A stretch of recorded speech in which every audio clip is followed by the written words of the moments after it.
Hello viewers, Canada ने नवंबर के starting में अनाउंस करके इम्प्लीमेंट भी कर दिया कि जो स्टूडेंट्स हैं ऑन शोर मीन्स जो कनाडा में ऑलरेडी एंटर कर चुके हैं, अगर वो अपना डीएलआई चेंज करते हैं तो उस केस पे उनको दोबारा स्टडी परमिट अप्लाई करना पड़ेगा। और कुछ कंडीशंस के साथ उनको परमिशन भी नहीं थी कि वो नए डीएलआई में जिसमें वो एडमिशन लेने जा रहे हैं उसमें अपना स्टडी कंटिन्यू करें अनटिल एंड अनलेस उनका स्टडी वीज़ा का डिसीजन आ जाता है। अब गाइस, इसके ऊपर ट्रांजिटरी मेजर लिया गया है। रिसेंटली ग्रेस पीरियड जो है वो दे दिया गया है फॉर 2 इनटेक्स। सो आज के वीडियो में जानेंगे इस सभी चीज़ों के बारे में। डिटेल्ड इन्फॉर्मेशन के लिए इसको कृपया करके अंत तक देखिए, इसको ज़्यादा से ज़्यादा स्टूडेंट्स के साथ शेयर कीजिए, क्योंकि मैं क्वेश्चंस रिसीव करती रहती हूँ जिसमें स्टूडेंट्स ने डीएलआई चेंज किया है और अपडेट नहीं किया, ताकि आप स्टूडेंट्स को ये सारी इन्फॉर्मेशन डिटेल में मिल सके। और ऐसी और अपडेट्स के लिए मेरे चैनल को सब्सक्राइब कीजिए, इंस्टाग्राम पे मेरे को फॉलो ज़रूर कीजिए। स्टूडेंट्स का जब भी स्टडी वीज़ा आता है उसके बाद वो जाते हैं कनाडा में पढ़ने के लिए, तो काफ़ी ऐसे केसेस होते हैं या किसी न किसी कारणवश स्टूडेंट्स अपना डीएलआई चेंज करते हैं। डीएलआई होता है आपका वो कॉलेज या यूनिवर्सिटी जिसके पास एक स्पेसिफिक नंबर है और जो इंटरनेशनल स्टूडेंट्स को एजुकेशन देने के लिए एलिजिबल है पूरे कनाडा में। सो गाइस, अगर वहाँ पे जाते हैं तो अभी तक क्या होता था, स्टूडेंट्स जाते थे अपना डीएलआई चेंज करते थे, किसी को इन्फॉर्म नहीं करते थे, इवन पेरेंट्स को भी इन्फॉर्मेशन नहीं होती थी कई केसेस में।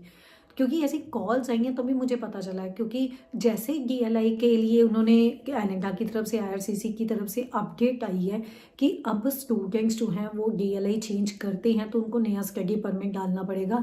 तो यहाँ पर मैंने जब स्टूडेंट्स के पेरेंट्स से पूछा तो उन्होंने उनको पता ही नहीं था कि डीएलआई बच्चे ने चेंज किया है, ऐसी भी चीज़ें हुई हैं। तो स्टूडेंट्स चेंज करते हैं, लेकिन स्टूडेंट्स अब आप इस चीज़ को चेंज नहीं कर सकते। आपके लिए नया स्टडी परमिट अप्लाई करना पड़ेगा और उसमें आपको नया एलओई लिखना पड़ेगा, लेटर ऑफ एक्सप्लेनेशन, कि आप क्यों चेंज कर रहे हो। ऑब्वियसली अगर आप यहाँ से जाते हो वहाँ जाके चेंज करते हो, फिर आपको एक स्टोरी बनानी पड़नी है, रीज़न बताना पड़ता है। और अगर आप अपना जो डिग्री प्रोग्राम को डिप्लोमा में लेते हो तो ऑब्वियसली एक अच्छा साइन नहीं है, लेकिन अगर आप अपग्रेड करते हो अपनी एजुकेशन को तो इसको अच्छा कंसिडर किया जा सकता है। तो वो वेरी करता है और भी काफ़ी कंडीशंस हैं। तो अभी क्या होता था, स्टूडेंट्स अपना डीएलआई चेंज कर लेते थे और अपडेट करते थे कई केसेस में आईआरसीसी को जीसीकी अकाउंट में, और काफ़ी ऐसे थे जो अपडेट ही नहीं करते थे, डीएलआई चेंज कर लिया, देखी जाएगी जो होएगा।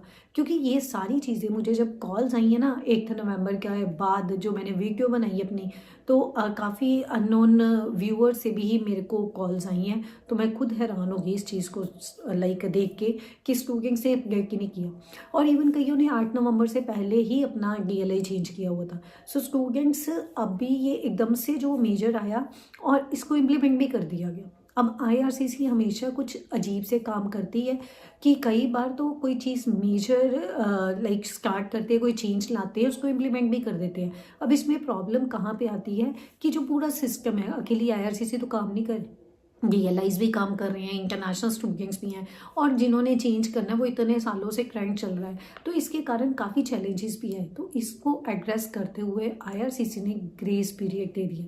सो international students for the next 2 intakes, that is winter 25 and spring 25, if you change your DLI, तो उस केस में आप अपना नए डीएलआई में अगर कुछ कंडीशंस जो मैं आपको बताने जा रही हूँ उसको फुलफिल करते हैं तो आप अपने नए डीएलआई में अपना स्टडी कंटिन्यू कर सकते हैं। आपको वीज़ा डिसीजन का वेट करने का ज़रूरत नहीं है। तो ये क्यों हो रहा है, क्योंकि गाइस स्टडी परमिट के केस में आपके वीज़ा के ऊपर आपका डीएलआई नंबर आता है। अब पहले सारी चीज़ें प्रोविंस के पास होती थी, आप स्टडी करते थे, आपके डीएलआईज के बारे में सारी चीज़ें प्रोविंस के बाद, और आईआरसीसी का काम होता था आपको वीज़ा देना। लेकिन अब आईआरसीसी इवन एजुकेशन में भी एंटर कर गई है। स्टूडेंट्स के रिकॉर्ड, स्टूडेंट्स को काफ़ी ईमेल्स आ रही हैं, तो मतलब इन्फॉर्मेशन रिलेटेड जो ऑलरेडी इनरोल्ड स्टूडेंट हैं उनको जो ईमेल्स आ रही है उसके ऊपर मैं अलग से वीडियो बनाऊंगी। लेकिन अब मैं इसकी बात करती हूँ, अगर डीएलआई आप चेंज करते हैं तो उस केस में सबसे पहले आपको ध्यान रखना है कि आपने जो नया डीएलआई है वहाँ से अपना एक्सेप्टेंस लिया हो। अब इसमें कौन से डॉक्यूमेंट्स रहते हैं, एक तो आपका एलओए होता है जो आप ऑब्वियसली फ़ी पे करके लेते हो, उसी के साथ आपका प्रोविंशियल जो अटेस्टेशन लेटर जिसको पीएल पाल भी बोला जाता है, अगर कंडीशन अप्लाई होती हैं तो ऑब्वियसली आपको उस केस में पाल भी लेना पड़ेगा। सो ये कि इसके साथ साथ आपको जो नया स्टडी परमिट है उसके लिए एप्लीकेशन डालनी पड़ेगी। नो डाउट उसके डिसीजन आने में बहुत टाइम लगता है गाइस। इनसाइड कनाडा अप्लाई किया तो एज पर रिसेंट आपके 10 हफ्ते का टाइम लग रहा है। No doubt it has decline as compare to the previous जो प्रोसेसिंग टाइम रहा है, लेकिन अभी भी 10 हफ्ते थोड़े नहीं होते। जैसे अगर आपने जनवरी इनटेक लिया है, अभी दिसंबर है, तो उस केस में आपका डिसीजन नगर नहीं आ रहा तो आप कंटिन्यू कर सकते हैं नए DLI में। आपके पास वीज़ा जो आपका स्टडी परमिट है वो होना चाहिए जिसमें DLI का नाम ना लिखा हो। इसी के साथ जो भी स्टडी परमिट की कंडीशंस होती हैं, आप एक जेन्युइन स्टूडेंट हैं, वहाँ पे पढ़ रहे हैं, या आप वहाँ पे जो भी आपको वर्क राइट्स मिले हैं या जो भी आपके ऊपर अदर कंडीशंस हैं, उस सभी को आपने अबाइड बाय करना है, किसी को ब्रीच नहीं करना। ये सारी चीज़ें ध्यान में रखनी है। और गाइस चलो थोड़ा रिलैक्सेशन तो मिला आफ्टर ए लॉन्ग टाइम, कुछ गुड न्यूज़ तो IRCC की तरफ से आई।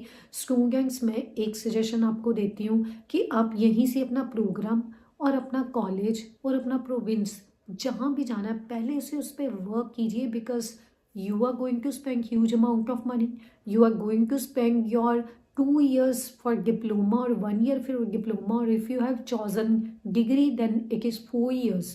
सो ये आपका करियर है, तो आपको डिसाइड करना, आपको सर्च करना है आपके जो भी क्वेश्चंस हैं। अगर आपकी पीयर की प्रायोरिटी है तो आपको ये भी देखना है कि आपका प्रोग्राम आपको पीयर की तरफ लेके जाएगा कि नहीं।